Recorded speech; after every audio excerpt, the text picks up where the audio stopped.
actually got started, I made these. The first step is to make 16 of those. They consist of this L-shaped half of a girder that's got X's on it.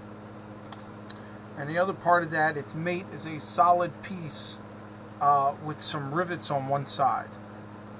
So this is very simple. You're just basically gluing down both sides, smashing them together.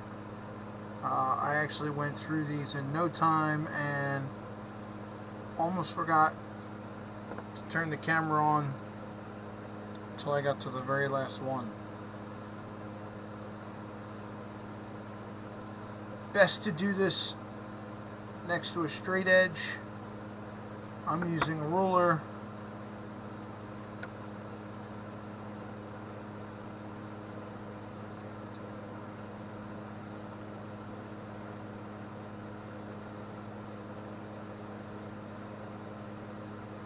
I'll tell you, this Model Master's glue is something else. Bada bing, bada boom. There's 16. Now the next step is you have to actually make 16 more. And they consist of all laces or X's. So there's 32 pieces here, and you're basically going to do the same thing. And you're going to make an L with opposing X's. Same concept.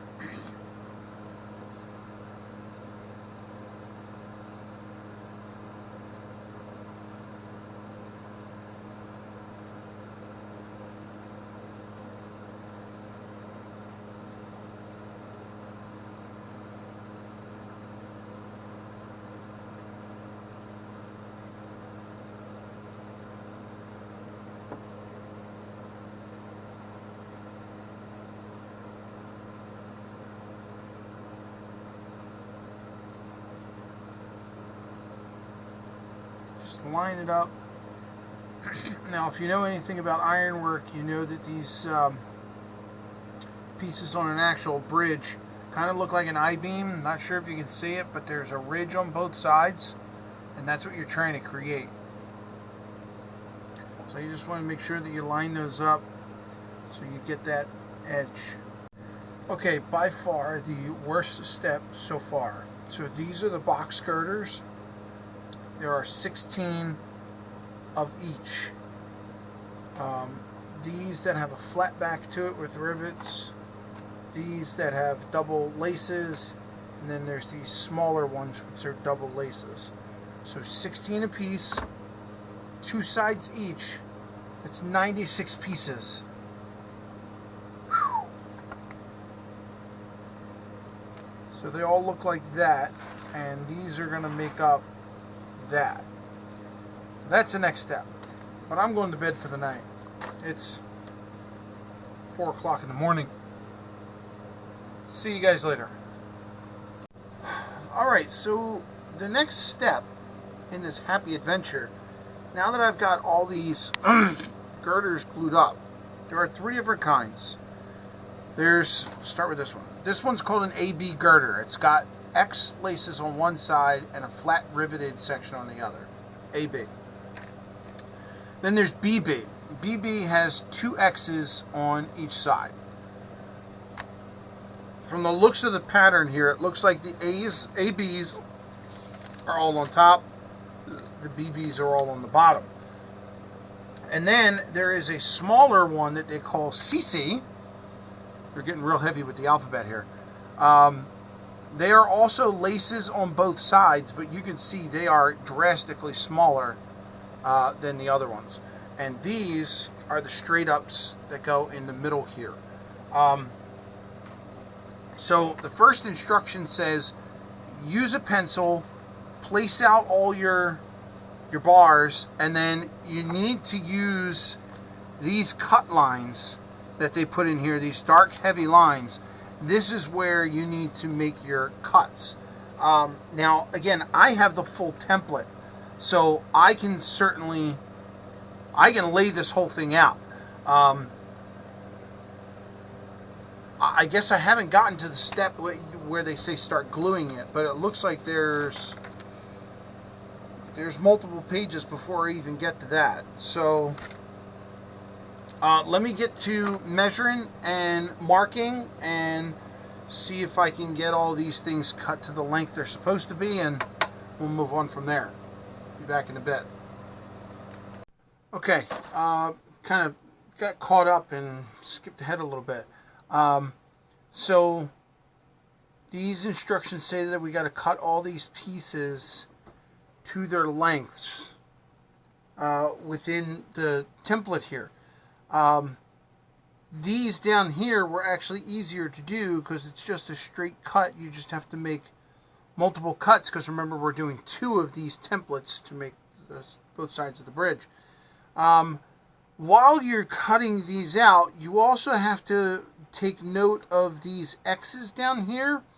A certain amount of X's need to come off. Cut them off with a hobby knife or a set of flush cutters. Once you get those cut off, there are these small little pieces they're calling gussets. They get glued to each end of each girder. These top pieces that you see I have laid out here, they are cut to length, but I have not yet cut them to the angle. If you notice where these joints come together, I've got to make that angle between these 2 pieces. Haven't done that yet. It actually hasn't come up in the instructions yet. But right now what it wants me to do is go ahead and make this whole line that you see down here using these pieces here to splice them together on each end on a flat side. So I'm going to go ahead and do that, get those 2 done, and then I'm going to call it a night after that. Yeah, I'll be back to show you how far I get. Okay, it was bound to happen. I was kind of waiting for it. Expected it, but didn't expect it here. I made my first mistake, and I wanted to show it to you and explain to you what I misinterpreted. It was not a mistake on the instructions or how the instructions were laid out. It was just how I assumed them. So I'm at the point where I'm putting together the side of the girders that make up the sides of the bridge, and you can see on the instructions it only shows you 1/2 of the bridge. Now, if you watched the videos and live streams that we did, me and the bridge guys did, you'll remember that my template has a full-length, full-size bridge. So that's what I've been working on, the entire side of the bridge. The instructions only show you half. But they also cut off half the bridge. So I assumed that they only did this for either printing purposes or something like that. So the instructions go through and they tell you to... Okay, just to let you know, exactly what you're thinking is exactly what I thought. When you build one half of the bridge, the other half of the bridge is an exact duplicate. So think of it this way. Each side of the bridge has 2 parts, and those 2 parts are also duplicated on the other side of the bridge. So what they have in the instructions are for you to build the very bottom structure that the bridge is supported on, the girders are supported on. They want you to build that in 4 sections. So do the left side, the right side, and then on the other side of the bridge, you're going to do the left side and the right side. I missed that step. So as I'm building the bottom structure, I did the whole thing. And let me bring you down here, and I'll show you exactly what I screwed up. All right, I'm not sure how well you can see this. I don't want to lift it up because it's only glued on one side. I'll get the pieces closer for you, though. Each section, I'm going to lift this out, push it forward. Right here on the bottom of my ruler, you can see the template that has the bottom section. When you get these pieces that are here, they're just slightly larger than this. You actually have to put these down here and cut them using, you know, some sort of saw. I have this little router saw, miter saw. That's what I use to make all the cuts. So you're basically cutting these to length, and all of these inside 5 pieces, 1, 2, 3, 4, 5, 6 pieces are the same. The 2 end pieces are a little larger. But then when you go, after you have all your cuts made, you then have to glue them together. And you have to glue them together with this little splice right here, which is this splice here. Now here's what I misunderstood. I didn't pay attention to all the splices. I'm not sure if you can see it on camera, but this one in the dead center is a larger, longer splice. It's this piece. So you can see how much more is there than here. I didn't pay attention, and guess what I did? I did every single cut with the small, or every single splice with a smaller piece, when I should have had this one in the center. So I have a temporary fix for it. I'm going to put in place. I want to get the other one done correctly, and then I'll come back and I'll show you how I fix this. Alright, I'm not sure how much of this you can see. I've already got the 2 pieces separated. Here's the way that I'm doing it. I don't recommend doing this at home. I'm not going to condone anyone for doing it this way. It is not the safest way possible. I'm pretty sure there are other ways of doing it, but what I want to try and preserve is that spline in the middle there.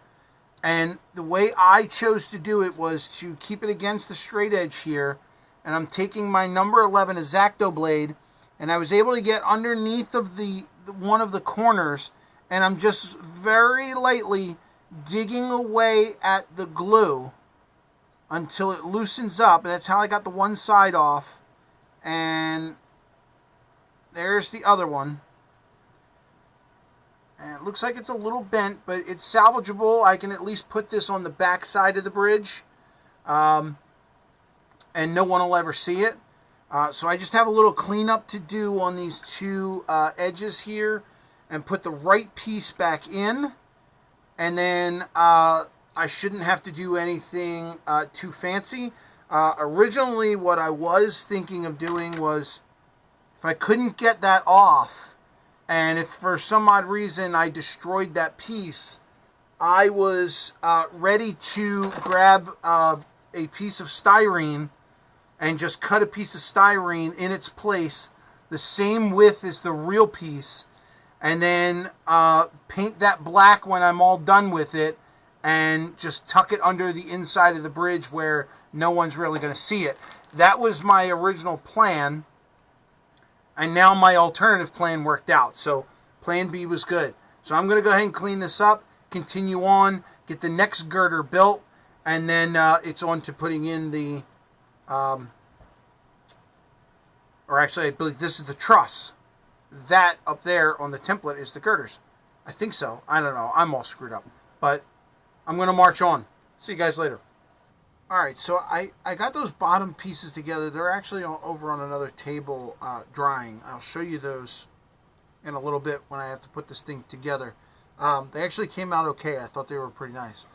Now I'm at the part where I need to cut these pieces up here on the top of the girder, gantry, whatever you want to call it. And then once you get them cut, you've got to put these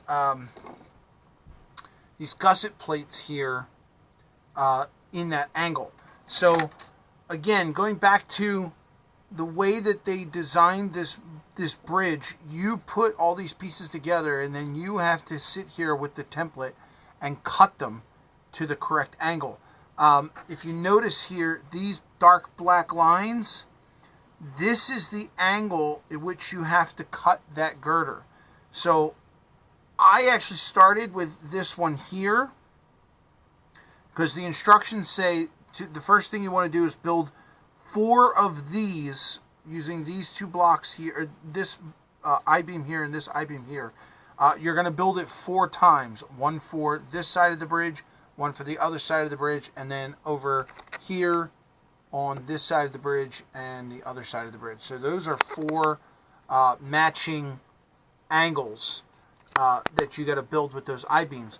So I started with this middle one here, and all I did was place this on this template and matched it up with that top line, and then did my best to take my pencil and try and complete that line and just draw it on that I-beam with a pencil.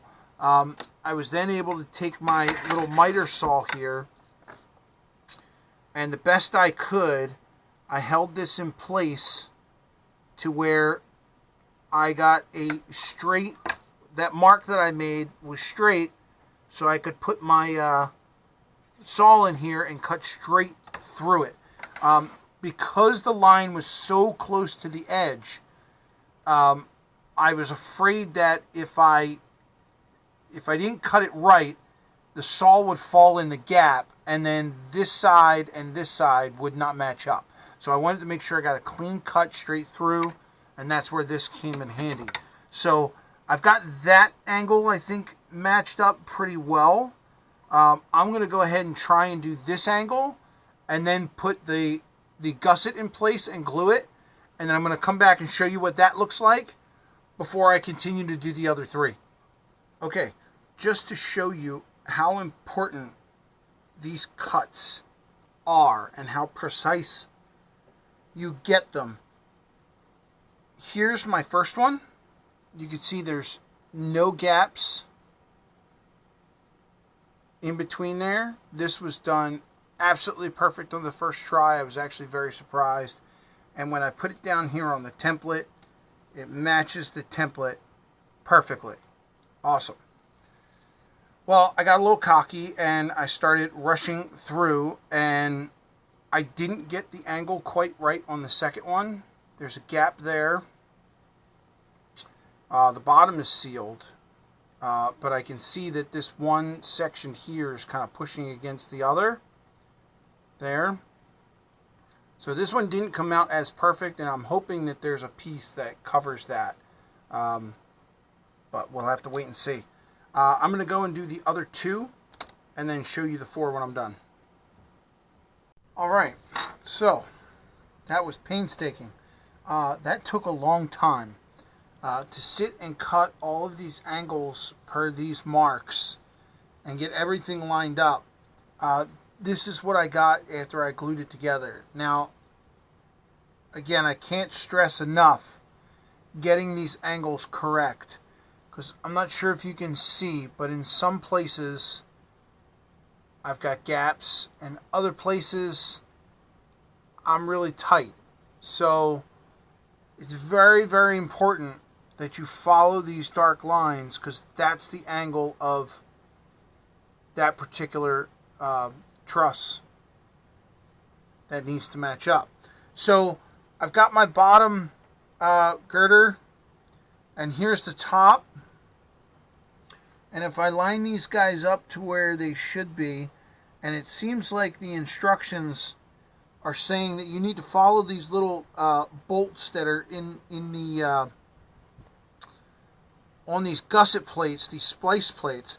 That's where everything seems to line up to. So all of your pieces that come together, that's your center point. So the only thing I need to do now is on the inside, they didn't give instruction. All they say here on the diagram is to remove X's as required. There's nothing actually in the instructions that say, hey, this step is now, remove these. So what you have to do is follow your diagram and look at these X's here that you're going to put in later. You're going to need to remove X's at that splice mark so that you have room for those to go in. and room for this centerpiece, this what they're calling the CC center. They call them box girders. I guess they are. But that's these. You notice these are the thin parts that we put in a little while ago, or that we glued together. So these are going to go in here, and there's 7 of these, and they all need to be cut to length and fit inside both the bottom and the top. So I'm going to go ahead and do that next, get those all set, do a test fit of the whole thing, and then I think it's glue time for this section. So I'll be back. All right, another painful step. So I got all these center pieces all cut. They're all in length. They all slide within the bottom truss and the top truss, or girders, or whatever they may be. I did forget one step way back, and that's these girders here, or this truss here. I actually left it long on the one side, and I just had to trim those back, because that's going to glue right on the top there, and that one's going to glue over there, and then that is one assembly. Now this is just press fitted together, it's not glued yet, but that's the next step for this. But I think before I do that, I want to get the other one built and together, and then I'm going to glue them both at the same time. Alright gang, here we are with 2 girders, just temporarily test fitted together. Notice a couple things. I left the ends here a little long because I'm not sure where my bridge is going to fall on the abutments, so I can always trim them up later. Couple things. The next instruction obviously is to glue all this together, but they said in the instructions don't glue it separately, because what's going to happen is when you go to put these together, the interlacing pieces that go in here, they have to match. So at this point, it's not so much of an importance to make sure that the center beams are lined up with the template. It's more important that the center beams are lined up with each other, because when you go to put those other pieces in there that's going to connect those, they need to be straight. Otherwise, your whole bridge is going to look a little cockeyed. So I'm going to go through first and try and line up the bottoms and then glue those. And then I'm going to come back and I'm going to line up the tops and glue those. Just at a glance, it looks like it might be a little tall on one of these, but then again, I can fix that once I go back and test fit the top. But it looks pretty good. Even the ends here. Oh, these end pieces. Glad you mentioned that. So nowhere in the instructions does it actually say glue down these end pieces to the bottom assembly. Obviously you have to, otherwise those what they call portals, front portals, will just flap in the wind. So I did wind up gluing mine, but just keep in mind when you go to do yours that you don't forget that step, because like I said, is not in the instructions. So okay, time for me to go do some more test fitting and some gluing, and I'll be back.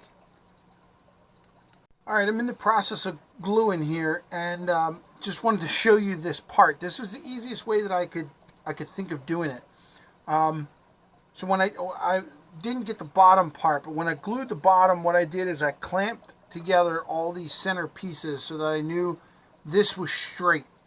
And then I lined up all of these guys using these little right angle L brackets, and I made sure that these were all straight to each other, at least, you know, halfway down. I knew I could straighten up the top section later, which I'm doing now.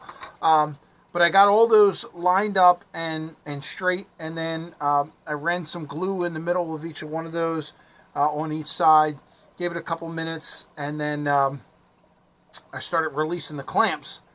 And I put the clamps on the top, and then I had this flipped over so it was flat, and I lined up all of the middle sections, the CC sections, and then I put some glue down there, and then I flipped it over. That's when I realized, hey, you should tell people about this. So now that I have everything squared up and lined up, and all these pieces meet, I'm running some glue just in between these girders here, getting every little piece of plastic that touches, so that the solvent will do its job and weld the plastic together.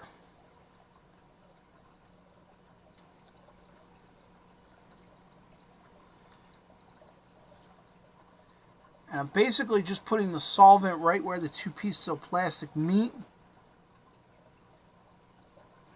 because that's where the connection is going to be strongest, I guess. Trying not to get it anywhere else, because this solvent is strong and it will melt almost anything. Oh, what is this that I'm using? This is called a Flexi File.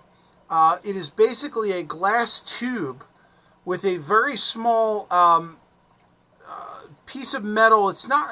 It looks like a needle, but it's not sharp on the end. You can see I can poke my finger here. It's not sharp. But what you do is you get a solvent like this. Here is plastic weld, Plastrux plastic weld, which is a liquid. It's a solvent, not a glue.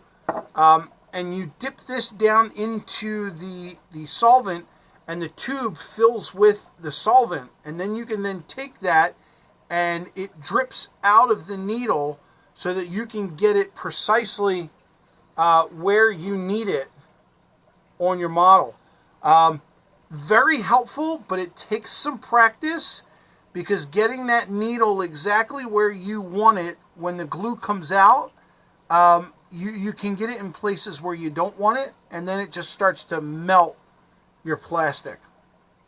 So I'm going to go ahead and let this dry now that it's got all the glue on it, or solvent on it. Sorry, not glue, solvent on it. And hopefully this should be structurally sound in the next 10 minutes. We'll see.